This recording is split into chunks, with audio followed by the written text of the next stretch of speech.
കേരളത്തിലെ ഉന്നത വിദ്യാഭ്യാസ മേഖലയിലെ സുപ്രധാന നാഴികക്കല്ലായ 4 വർഷ ബിരുദ പ്രോഗ്രാമുകൾക്ക് തുടക്കമായി.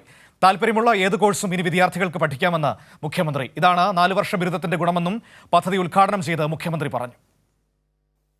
തൊഴിൽ ഊന്നൽ നൽകിയോ, ഗവേഷണത്തിൽ ഊന്നൽ നൽകിയോ പഠിക്കാം. ഇതിലേത് രീതിയിലും പഠന പരിശീലനങ്ങളോടെ 3 വർഷ സാധാരണ ഡിഗ്രിയോ 4 വർഷ ഓണേഴ്സ് ഡിഗ്രിയോ കരസ്ഥമാക്കാൻ കഴിയും. വൈജ്ഞാനിക മേഖലയിൽ തങ്ങൾക്ക് താല്പര്യമുള്ളത് എന്തും വിദ്യാർത്ഥികൾക്ക് പഠിക്കാം. അതാണ് ഈ 4 വർഷ ബിരുദത്തിൻ്റെ ഗുണം. ഷീജ തിരുവനന്തപുരത്ത് നിന്ന് ചേരുന്നു. ഷീജ, നമ്മുടെ ഉന്നത വിദ്യാഭ്യാസ മേഖലയിൽ വിപ്ലവകരമായ ഒരു മാറ്റത്തിന് തുടക്കം കുറിക്കുകയാണ് 4 വർഷ ബിരുദ കോഴ്സ്.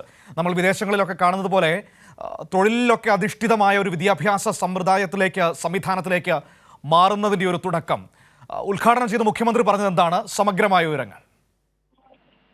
തീർച്ചയായും മനു, ഏതായാലും ഉന്നത വിദ്യാഭ്യാസ മേഖലയിൽ പുതുചരിത്രം കുറിച്ചാണ് ഇപ്പോൾ 4 വർഷ ബിരുദ പ്രോഗ്രാമിന് സംസ്ഥാനത്ത് തുടക്കമായിരിക്കുന്നത്.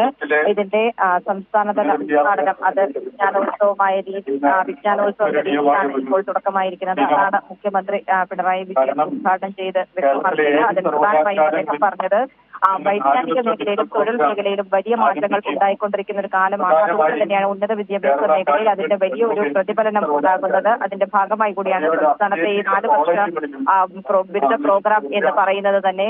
മറ്റ് വിദേശ സർവകലാശാലകളെല്ലാം പിന്തുടരുന്നത് പഠനത്തിനൊപ്പം നൈപുണ്യ വികസനത്തിന് കൂടി കൂടുതൽ ഊന്നൽ നൽകുന്നു, വിദ്യാർത്ഥികളെ ആ രീതിയിൽ പ്രാപ്തരാക്കുന്നു എന്ന തരത്തിലാണ് പ്രോഗ്രാമുകൾ ഷെഡ്യൂൾ ചെയ്യുന്നത്. അതിന്റെ അനുസരിച്ച് അതേ രീതിയിലേക്ക് സംസ്ഥാനം കൂടി മാറണം എന്നുള്ളത് മുന്നിൽ കണ്ടുകൊണ്ടാണ് ഇത്തരത്തിലൊരു 4 വർഷ ബിരുദ പ്രോഗ്രാമിലേക്ക് സംസ്ഥാനം എത്തിയത് എന്നുള്ള കാര്യം അദ്ദേഹം ഓർമ്മിപ്പിക്കുന്നു.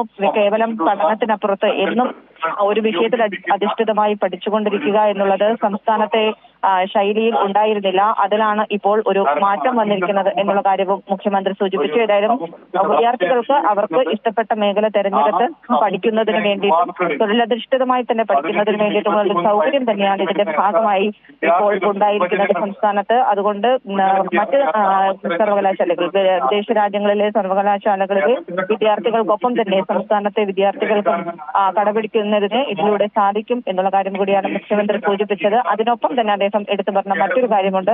കേരളത്തിലെ സർവകലാശാലകളുടെ ചട്ടങ്ങൾ അത് പഴഞ്ചനാണ്, അത് പൊളിച്ചെഴുത്തിന്റെ ആവശ്യമുണ്ട്. അതുമായി ബന്ധപ്പെട്ട് സ്വയംഭരണാവകാശം സർവകലാശാലകൾക്ക് നൽകി സർക്കാർ ഒരു രീതിയിൽ അത് മെച്ചപ്പെടുത്തുന്നതിന് വേണ്ടിയുള്ള പ്രവർത്തനങ്ങൾ നടത്തുമ്പോൾ സർവകലാശാലകളുടെ സ്വയംഭരണത്തെ അട്ടിമറിക്കുന്നതിന് വേണ്ടിയിട്ടുള്ള ചില രാഷ്ട്രീയ നീക്കങ്ങൾ കൂടി നടക്കുന്നു എന്നുള്ളത് മുഖ്യമന്ത്രി സൂചിപ്പിക്കുകയും ചെയ്തു. ഗവർണറുടെ നീക്കങ്ങൾക്കെതിരായ ഒരു പരോക്ഷ വിമർശനമായി തന്നെയാണ് ഇതിനെ കാണേണ്ടത്. മനു.